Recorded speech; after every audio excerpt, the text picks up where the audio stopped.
Growing up, many of us watched the children's show Mr. Rogers' Neighborhood, where he taught us to look for the helpers in every bad situation. But where are all of these helpers in regards to sexual assault? People are often of the mindset that these personal situations are none of their business, and they're under the impression that speaking up could damage a relationship they have with a person, so they shy away from taking action and lending a helping hand. This is especially true for college students, who should be the most concerned age group, seeing that roughly 1 in 5 women are sexually assaulted during their time in college. While there are many good sexual assault campaigns that spread awareness about speaking out about sexual assault, the majority of these campaigns focus solely on the individual and what they can do to protect themselves and how they can advocate for themselves should something happen, rather than encouraging friends and family to protect and advocate for their loved ones as well. In order to decrease and prevent sexual abuse of all kinds, we must utilize the untapped power of the friends and family of the abused. In mobilizing a person's support network, a stronger voice will be given to those who are unable or unwilling to speak out about injustice.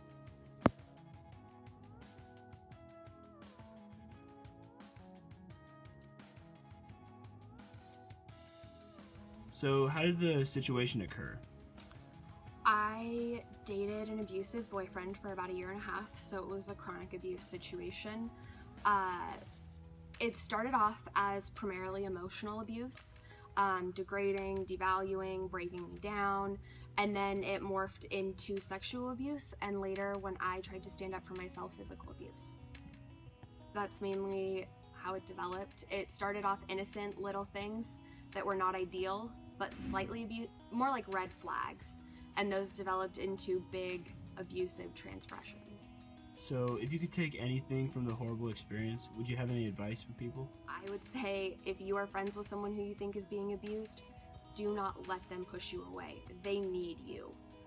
Whether or not they know it, they really need your help.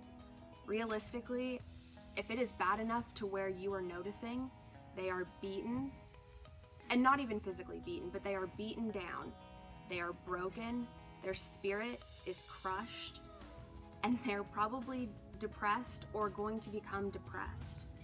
And they need someone who can speak for them.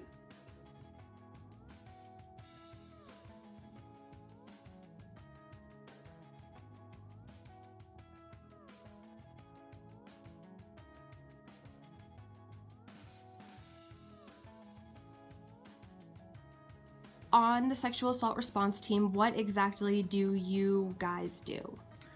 We provide immediate support and resources for students who have experienced sexual assault, or we can also provide support to students who believe that their friends, people they know, may be experiencing sexual assault.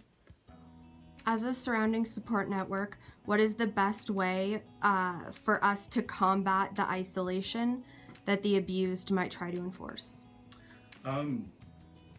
Giving encouragement and support to your friends, making sure you're always there, and report if you know someone's being abused, reporting that to the university. I would highly recommend doing that. I know it can be difficult if a friend when someone's being abused, it's hard for them to sometimes decide to get out of that. So they definitely need as much support as they can get from their friends there, helping them through navigate that. So just always being there, I'd say, is a good first step.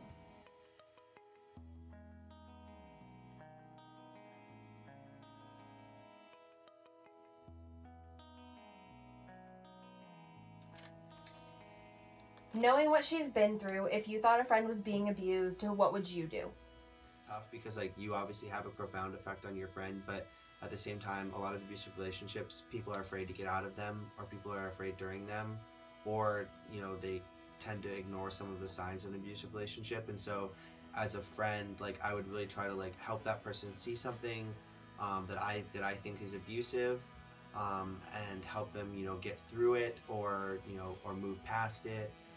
Whatever they want to do, you really just want to be there for the person. We know we can't completely stop rape.